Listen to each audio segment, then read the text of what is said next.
There is an enduring tension between capitalism and ethics, and nowhere is that tension more visible or more consequential than in the institutions we trust to shape the next generation of leaders. In this episode, Dr. Lawrence Drake joins the True North Leadership Podcast to take on one of the most urgent questions in higher education. Should business schools be held accountable for the ethical failures of their graduates? We worship the reward systems more than we value often the character and the virtues. A psychologist, global strategist, former corporate executive, university president, and former dean of the College of Business and Entrepreneurship at Bethune-Cookman University, Dr. Drake brings a rare vantage point, decades navigating the space where institutional culture, moral formation, and real-world leadership collide. This is a conversation about business schools, yes, but it's really a conversation about what we worship, what we reward, and the kind of leaders we are producing. This is the True North Leadership Podcast. How this conversation starts is that I got hold of a book, and prior to the book, I found out that two universities in the world, Wake Forest up in Winston-Salem, North Carolina, and Oxford over in the UK, were the lead institutions about reintroducing virtual education back at the business schools.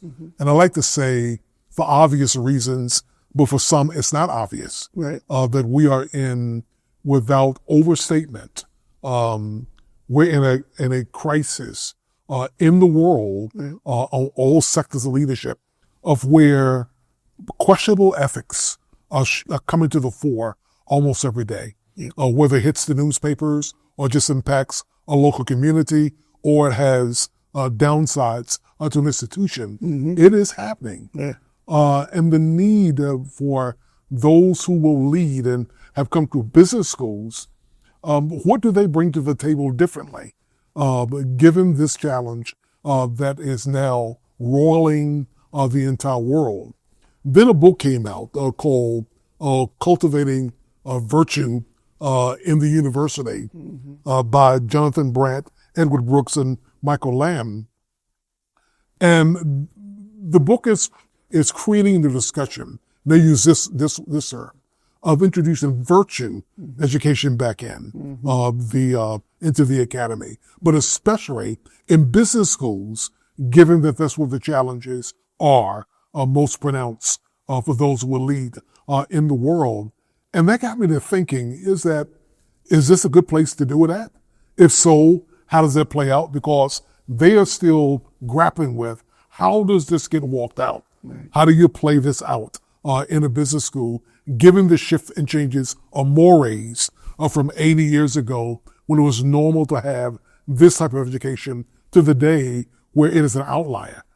Should business schools be held at least partially accountable for ethical failures in their graduates? Yeah, I mean, look, I think it's a very important question, and I would say, to be precise in my answer to the question is yes, partially, because I think that every institution in every component of the academy has a responsibility to deliver instruction and knowledge, and what I call knowledge transfer and knowledge application in the world. I talk less about how we train people to become X, Y, and Z, and more talk about how we transfer knowledge to people and then watch them and create avenues for them to apply it. So what should business schools be doing with respect to that is, how do they construct a design, an instructional design, an atmosphere, an environment where virtual learning of virtues becomes important, even if you're doing it online. But let me ask this. You're beginning to talk a bit about the process of it, if I can use that term. But let me come and address the premise. Okay. And the premise is, can integrity be taught in the classroom? No, I don't think so. What I think is that integrity can be practiced. And therefore, if the instructional design is part of transferring the knowledge of what that means, so defining the term, what is integrity? And then saying, okay, if this is integrity, then how does that play out? Because I think that the enterprise experience that someone has once they get out into the work world from business school, they have to apply this. And the question is, are you helping them see avenues where the application of this kind of behavior, because as a psychologist, that's my focus. How do we actually take thinking and behavior so that they match up appropriately in the world? And I think business schools are certainly a place to do that. I would argue that I think that virtue, character, integrity, because a lot of people say, oh, our company, these are our values. Then when you watch the decisions that get made, you say, well, where does that show up?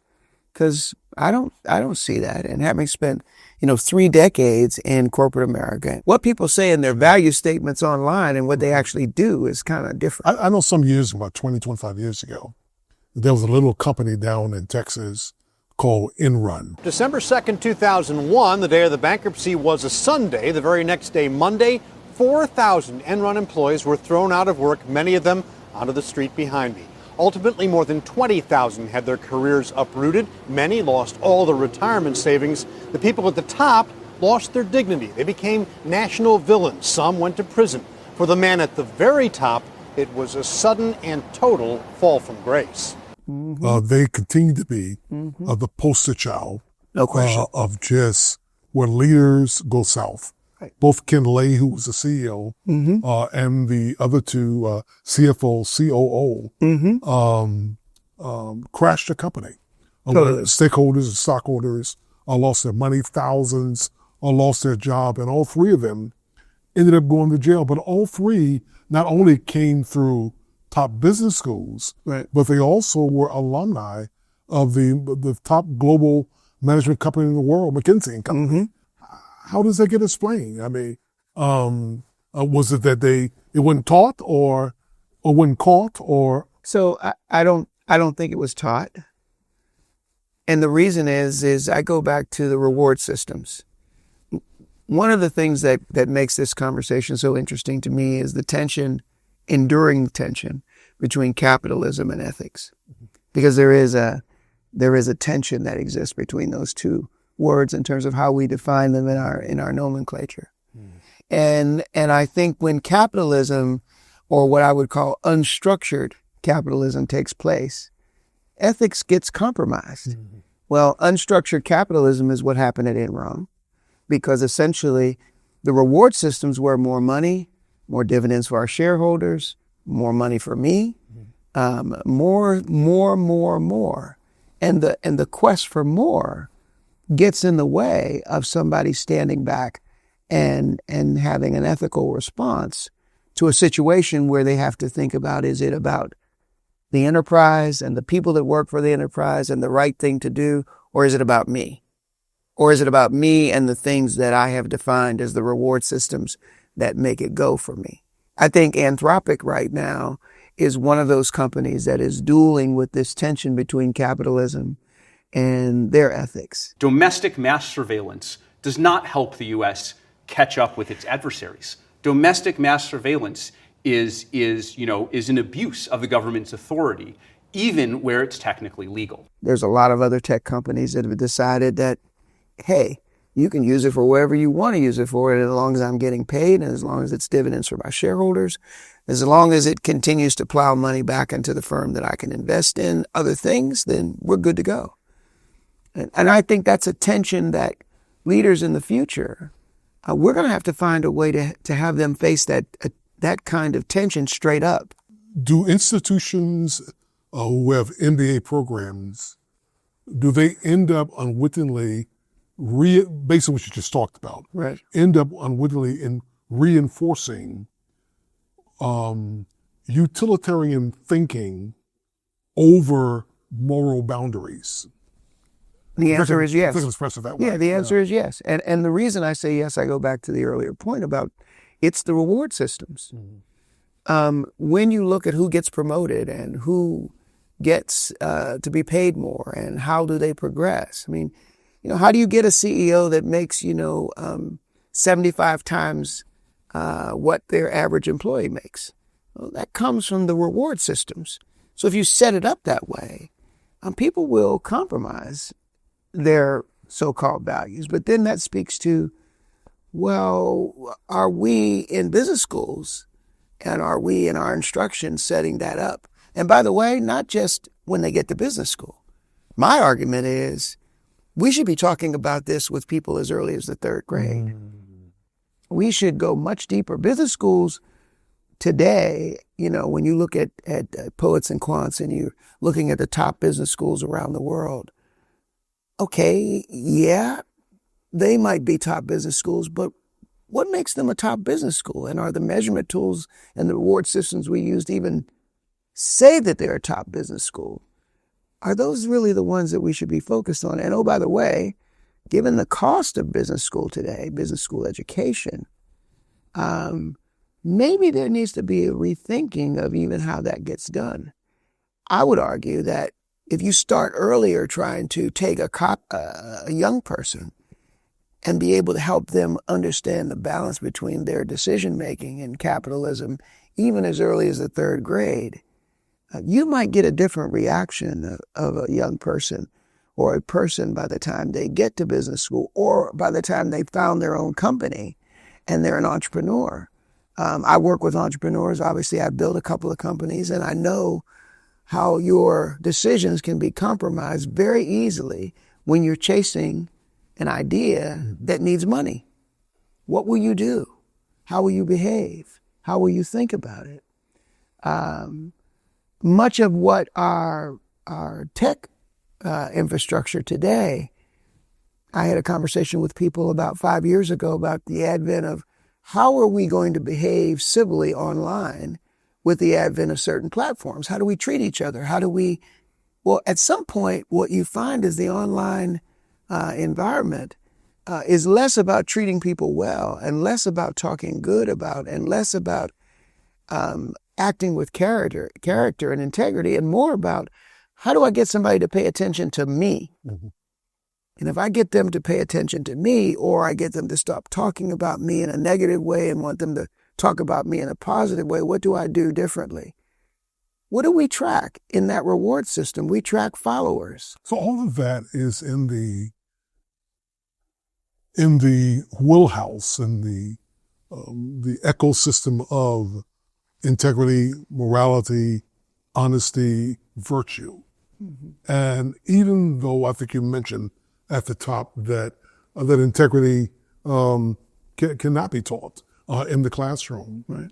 But yet there is this move, and we want to encourage it with Oxford and Wake Forest and other universities are coming into the dialogue right, of starting virtue education or reintroducing virtue education back into business schools. So if they're gonna do it,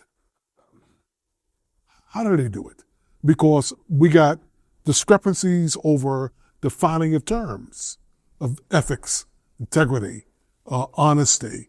It can be relative today. Mm-hmm. What do they do with this?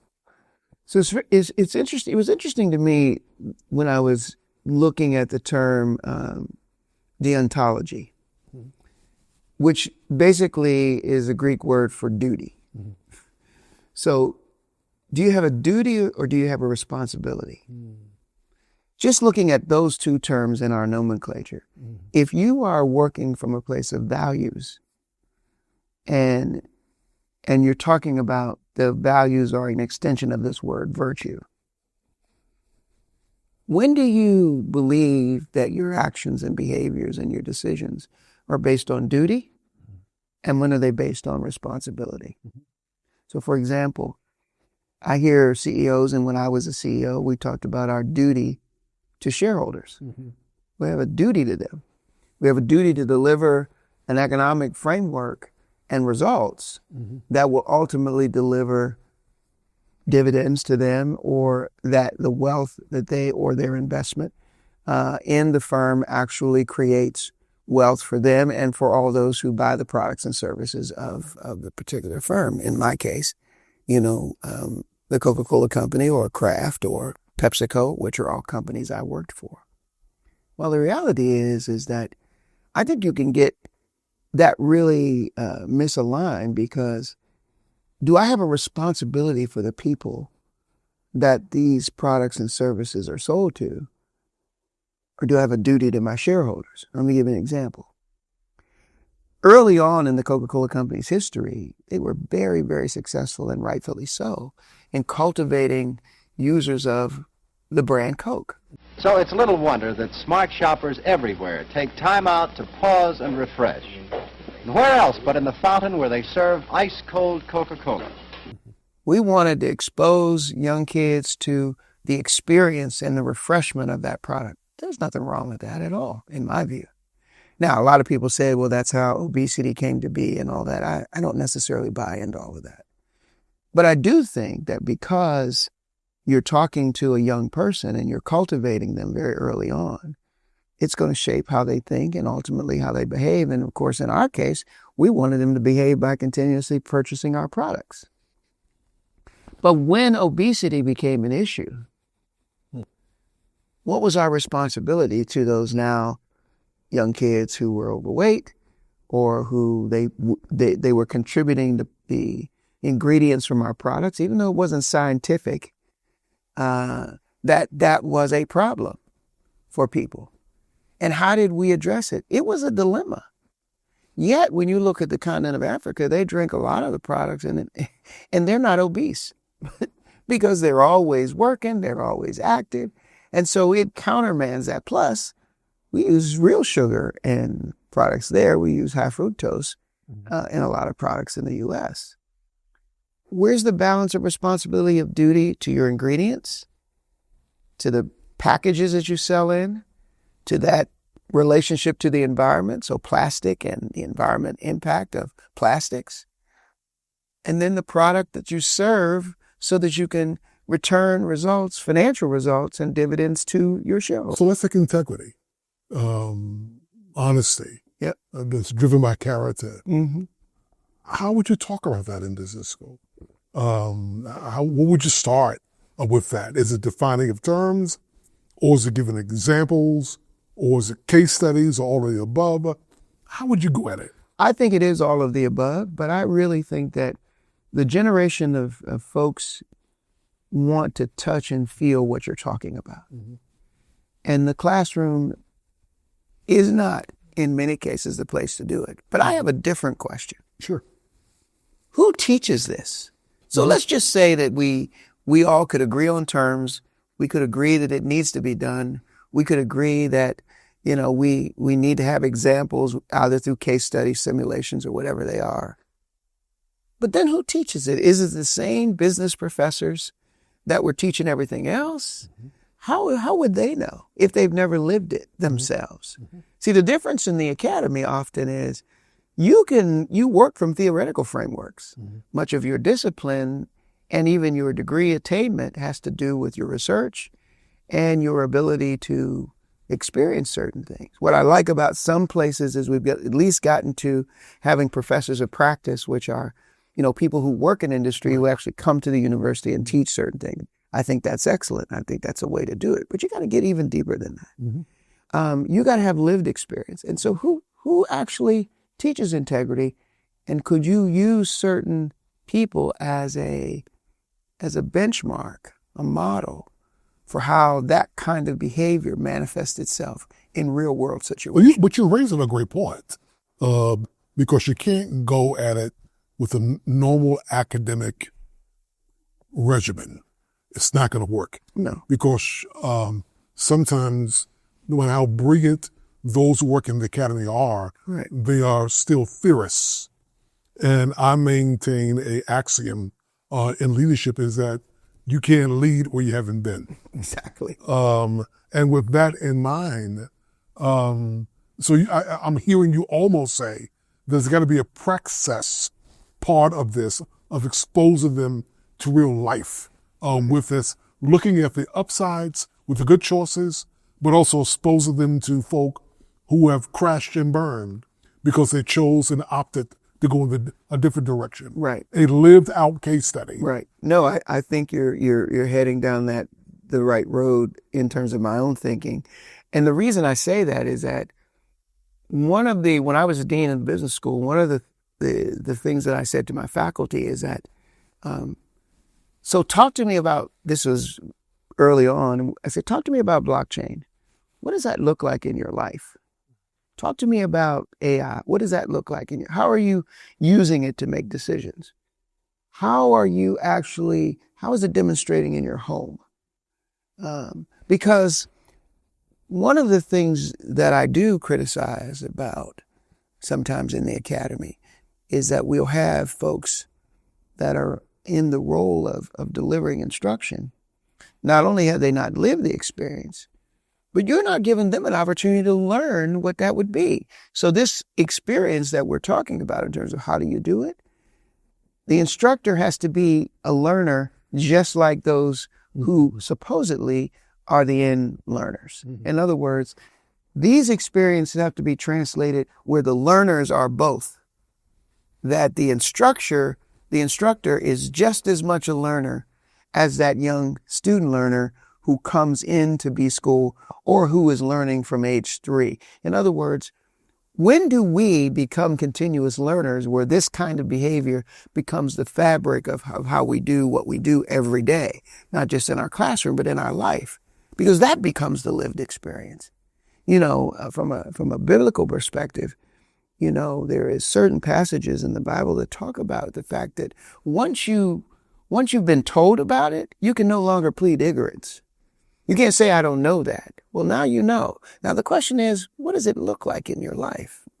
How does it manifest itself? Because you can't say, well, I didn't do that because I don't know about it. So if you understand that integrity and honesty and character, be able to talk to students about how that not in the form of a syllabus, not in the form of, making sure it's part of the rubric, but no, it's part of how you live. It's like a granular then. Yes. So things like, how do you prepare a student for moments when their boss will ask them to cross the line? Right. We're seeing that right now. Yeah. In corporate and government.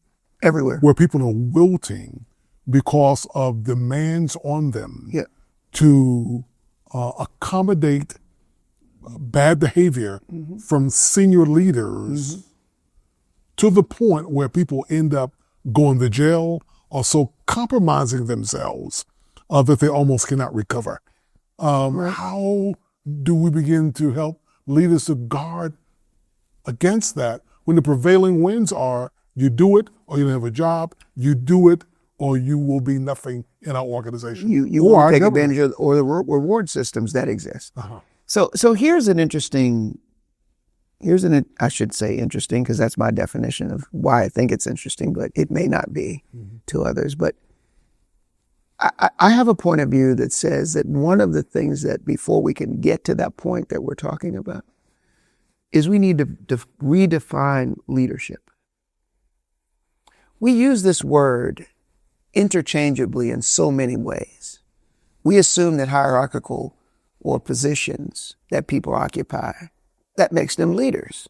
Or we say that a person has gone down a certain pathway and that makes them a leader because there are some people who are following them. Mm-hmm. What I've chosen to do, rightly or wrongly, I guess, in the last several years, I've been sort of talking about this word and deciding not to call people leaders unless they understand their behavior manifests itself in a certain way. And the certain way is influence with a moral center. And I don't mean moral in the sense I'm judging you about your morality. But when I say moral center, I'm talking about humanity. How do you treat people? Because ultimately, the way to get people to move from A to B is not about what you tell them to do, but what you influence them to do. So if a person in a role of authority or responsibility actually begins to move and influence a culture in a way where that culture begins to appreciate integrity and honesty and character and the importance of those in that moral center. You've created a culture where these kinds of words have a very different meaning juxtaposed against capitalism than what we're seeing in America and around the world. Can that culture start in a business school, in the environment of the academy? Can it start there? Because that's where these universities are saying, we got to reintroduce it. So here's what I'd say. Could it? The answer would be yes, if.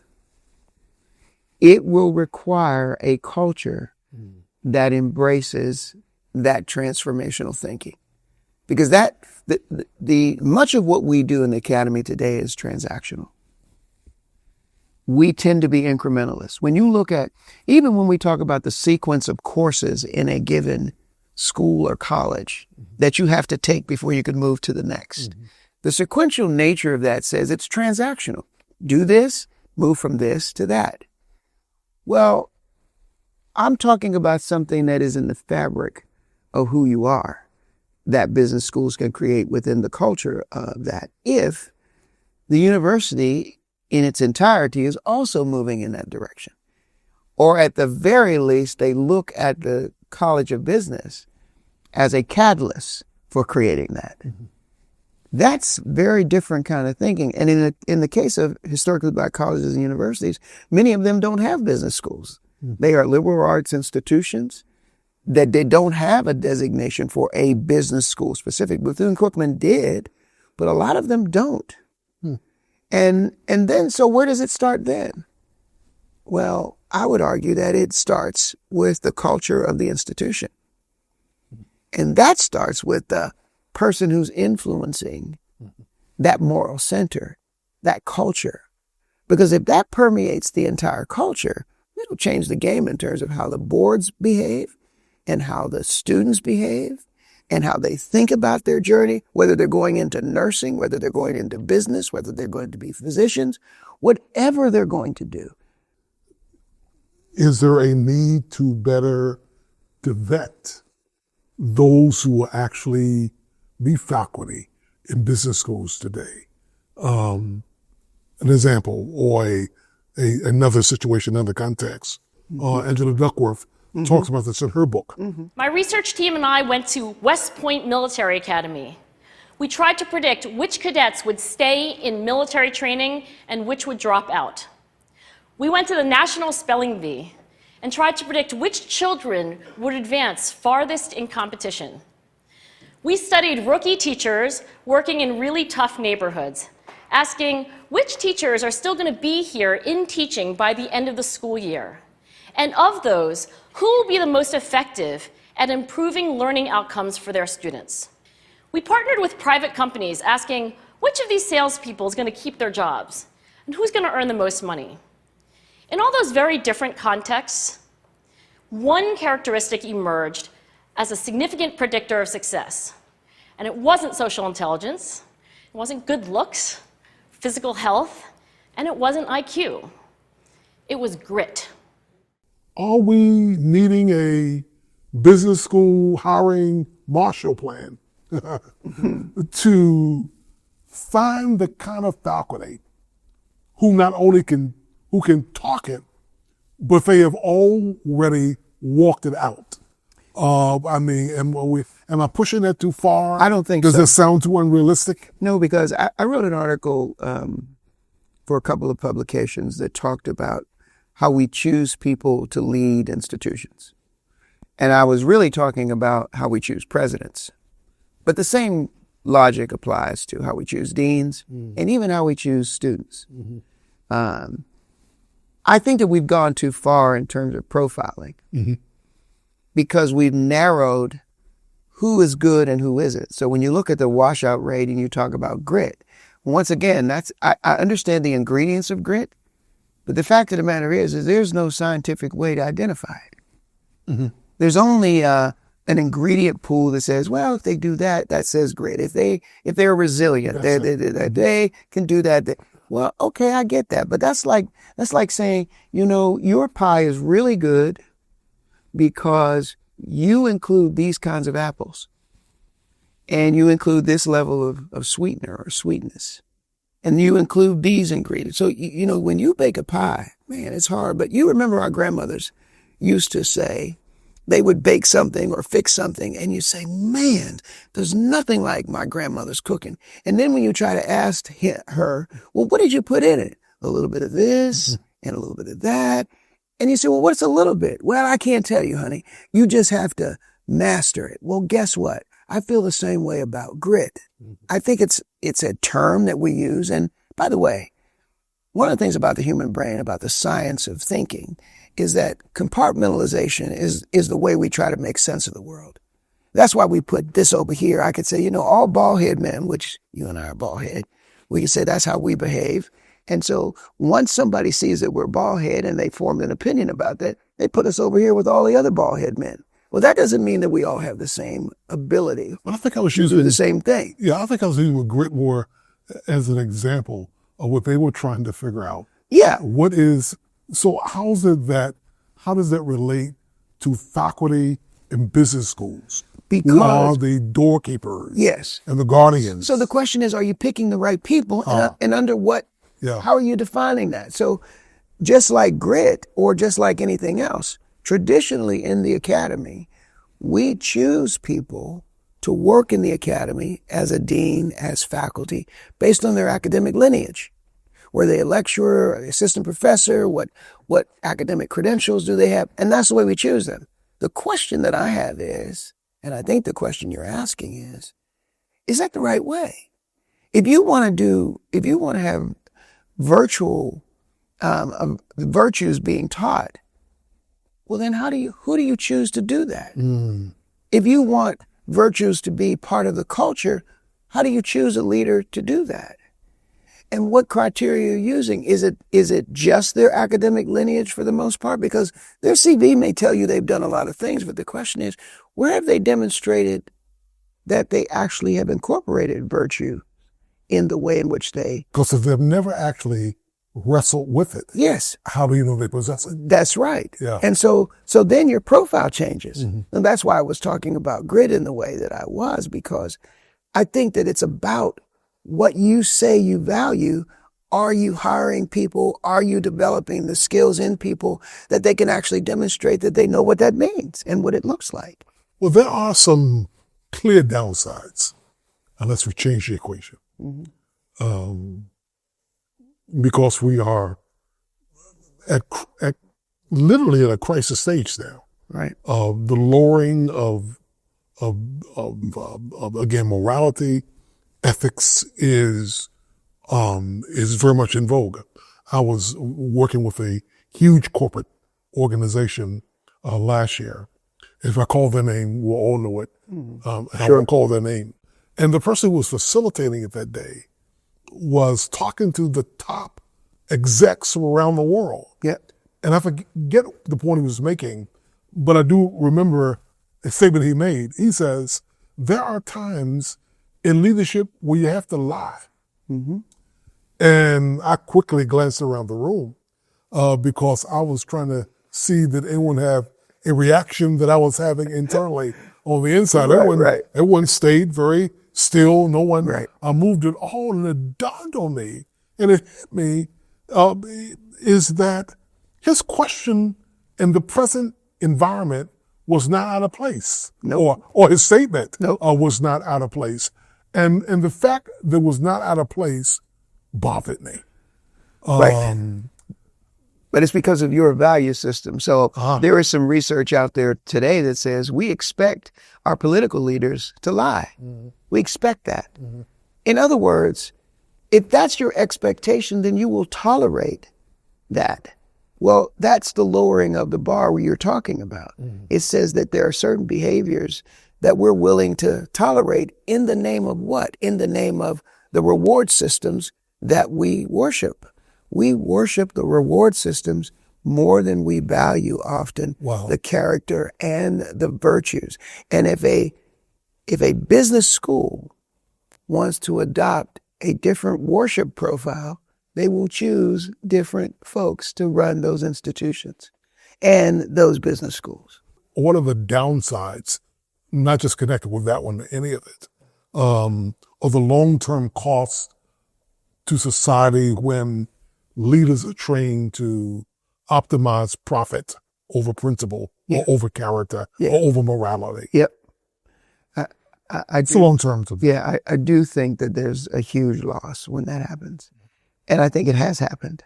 I think we're living in it. I think we're seeing the manifestations of behaviors that have compromised the things that we say that we hold dear. The real question is a word that we haven't talked about today, but I think it's a word that business schools will have to grapple with, and that's courage. Mm. It's one thing to want something to happen. I think that Oxford and Wake Forest, and I'm sure, other business schools see the need for, rethinking how they do certain things. And there might be a course or two in their curriculum on ethics, but who's teaching it? And how are they showing what that looks like in real time through lived experiences? So when you choose when you're choosing a course, a lot of times you're choosing a course as a student on the basis of, well, shoot, I could get through that course. Or I like the professor, or somebody has told you that's a really cool course. I mean, there's all kinds of ways you make those decisions. But if the business school, as we just synthesize that down, it could be the catalyst in a university setting of really helping people bridge the tension that is enduring around capitalism and ethics. You would set the stage for how that university could behave, including how the faculty sees their role in shared governance. If they really understand the enduring tension, really understand it, not as it relates to tenure and not as it relates to some of the things that their teaching load, not as some of the things that they think about often. But if they say, you know what, part of our role of being here, understanding that the environment we're going to send these students out, regardless of their discipline, is going to be helping them to solve the question of influence with a moral center and the importance of every day confronting that dilemma of capitalism versus ethics. You have done something, I think, that would make our society much different and stronger than it's ever been. That was powerful, you just said, because it not only business schools and who you choose to teach it. Right. Not only can impact those who come to business schools, but beyond the school as well, the rest of the faculty, how it operates, where what we teach is becoming regulatory throughout the whole institution. Right. That's correct. Where the whole ecosystem is pushing it. That's correct. Not just those in the School of Business. That's correct. Those in the School of Nursing and That's right. Allied Sciences. That's right. And everything else. I am curious about something. What has been the driver for you to stay on track when it comes to integrity, when it comes to morality, when it comes to character, when it comes to honesty, those virtues? What has been your driver? How's it kept you on track? And when you've been tempted to go off track, if you have, what brought you back? So the first thing I'll say is that I can say unequivocally that my imperfections have led me to compromise those things throughout my career. As a dad, as a parent, as a friend, because that's human nature. We are constantly faced with the dilemma of how we make decisions and what we make them on, and on what basis are we making those decisions? What things are getting in the way? When I talk about my business career, I have made those decisions less often, but I've made them nevertheless. Now, you asked the question, what brought me back, or what keeps me on track now? First of all, it's the lessons and the pain that I cause myself and others of not wanting to repeat that. So that's number one. Number two, centered in that is my faith and my desire not to continue to be what I believe God, my willingness and want and need and desire to be the man that God has created me to be. So that helps guide me. That is my way to stay on track. The third thing that has really helped me and helps me is the wisdom of others, of being able to tap into others who have traveled the road that I've traveled, or the wisdom to see what happens when you don't travel that way. I tell people all the time, people say, well, you're getting older and, you're kind of not the coolest thing, like you used to be maybe. In fact, I've had this conversation about being a university president or being a chancellor. I see them getting younger. That's great. I'm glad that they are. But there's a certain wisdom that those who have been around a while that universities need to tap into when they talk about the evolution of learning, when they talk about AI, when they talk about the importance of combining wisdom and machine learning. Because guess what? Our real ability to use AI comes from our ability to ask it the questions and not just get the answers. Right. The fact of the matter is AI's machine learning comes from the experiences that's been fed into the machine. Integrated. And so who then will challenge that thinking? Right. And you have to have enough lived experiences to be able to say, nope, I don't want that answer because that doesn't represent what I'm trying to get to. Yeah.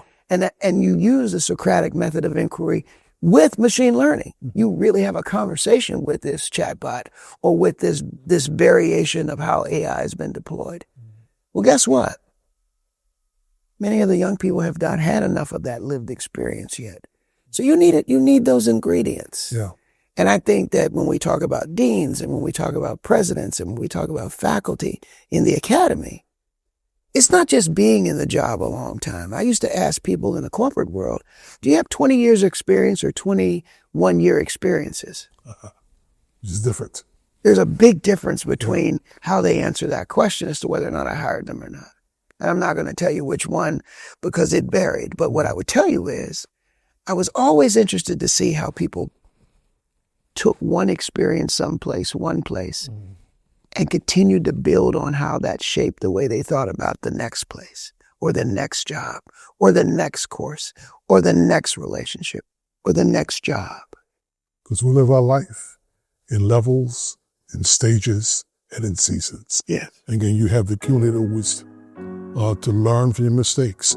I was thinking as you were sharing that you have not been perfect, and no one's been perfect, but you are the right type of person because you're transformed enough to have learned from it, inculcated it, and not duplicated things that you have may have been challenged with at some point or another.